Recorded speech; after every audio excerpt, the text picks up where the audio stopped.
Google Calendar now has a premium feature, which all teachers, admin, coaches, and leads in Linwood Unified have access to, that will allow you to create appointment scheduling. What this will do is it will cross-check your calendar as people book you and will remove any dates and slots that are not available. So if you take a look at what it looks like, you can see here I have coaching appointments from 8 to 11, but over here on the 25th, you can see here that I have a session already scheduled for 10 a.m. that has been removed from my calendar. So that gives me more options when parents schedule their parent conferences. Slots that are booked will be removed. Let's show you how to do that. The first thing you need to do is make sure this is enabled in your account. You will know if it's enabled if you click on Create and you see Appointment Slots instead of Appointment Schedule. If it says Appointment Slots, click on the gear icon and then Settings. You'll land in the General section, scroll down and click on Appointment Schedules.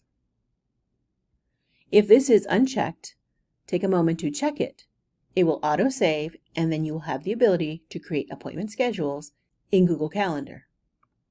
Now that you've made sure that it's enabled, let's go ahead and show you how to create an appointment schedule for parent conferences coming up at the end of this month.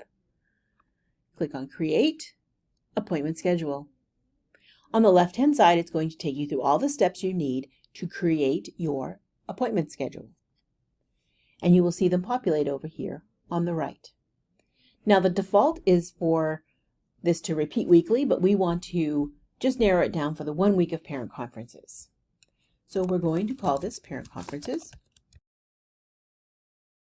Our appointment slots are going to be 15 minutes long, as that is how long our parent conferences are. Here under our general availability, we do not want this to repeat weekly, so we're just going to change it to does not repeat. And then we need to add the dates. Now I know that parent conferences start this week, so I'm going to select January 30th as my first date, and I'm going to change the time because I will be available from 8 to 8:30, which you can see gives me 2 slots. Now, if this pops up, just come on over here, change it to 30, change it back to 15. Don't ask me why that works, but it does. Now, if also on January 30th, I have some times in the afternoon, I click this plus sign, and then I put my afternoon slots in. So if I'm available from 2 until 3. Now you can see I have those 4 slots available. Then I would continue adding dates. So I can add the 31st and do the same thing. Let's go to 8:30, add additional time. We're going to add 2 to 3, and then continue adding your dates.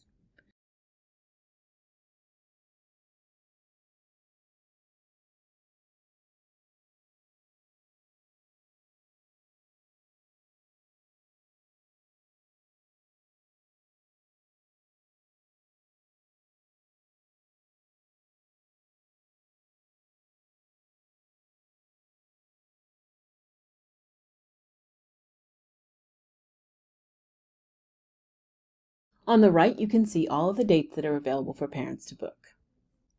Let's take a look at the scheduling window. What this is how much time in advance can someone book you? Now, since this is for parent conferences that are in a couple of weeks, this is irrelevant, but you can adjust to how many days ahead that someone can book, as well as how many hours ahead that they can book. If you don't want parents booking 4 hours before you have an appointment slot booked, you could type in here something like 72 hours. So at least you have that gap that they can't book Tuesday morning for something Tuesday afternoon. If it doesn't matter to you when parents book, if they can just book, if you want them to book day of, then you can leave that 4 hours there or adjust it accordingly. The next thing we're going to look at is appointment settings. Now this gets into buffer times. So do you want to build in a time in between? So keep in mind, if you do build in a time, so you can see over here this changed, it took away that second slot. So keep that in mind if you do start building in buffers. If you remove it, you can see the slots come back in. If you put it back in, it will take away slots that are available. You can limit how many bookings you have per day. So if you only want to have 4 parent conferences a day, then you can check this and put in any number that you want. You can change the color of this particular event. So you want it to stand out on your calendar. You can change the color if you want. It is completely up to you. Then you click Next. The booking page photo and name, this is going to show your icon and your name of how you're booking your appointments. Let me show you that on this page so you can see here that's just how we have it. Location and conferencing, how are you meeting? You can choose between Google Meet, in-person, phone call, or none to be specified later. Since most of us are probably doing them in person, you can choose in person. If you're in the Virtual Academy and doing them with the video conferencing, it will automatically generate that Google Meet link for you. So you can just select in person or Google Meet. I'm just going to select none to be specified later so I can adjust any appointments necessary. In your description, you can write any information you want to give parents to see when they book on the page. Now that shows up right here. So you can type some information in there. If you want to type it in English and Spanish, that gives you that flexibility as well. Next up, you have the booking form. These are the questions it's going to ask the people who are booking an appointment. So you do have first name, last name, and email address. And the little star indicates it is required. So this is going to be the parent's first name, their last name, and their email address. You can also add an item. So let's say you want their phone number. Click Required. You can also create a custom item, like, for example, student name, and then make that required. Add the item. You can also put any other additional information that you want here. So the default will give you first name, last name, and email address. You can add phone number, and then you can start building out custom fields as needed. Booking confirmations and reminders. Person who makes the appointment will get a confirmation email with a calendar invite. There will be an email reminder that will get sent one day before. You can adjust that. And then you can add additional ones. You can do a 10-minute before, or you can change it to custom, and you could tell them 3 days before if you wanted to.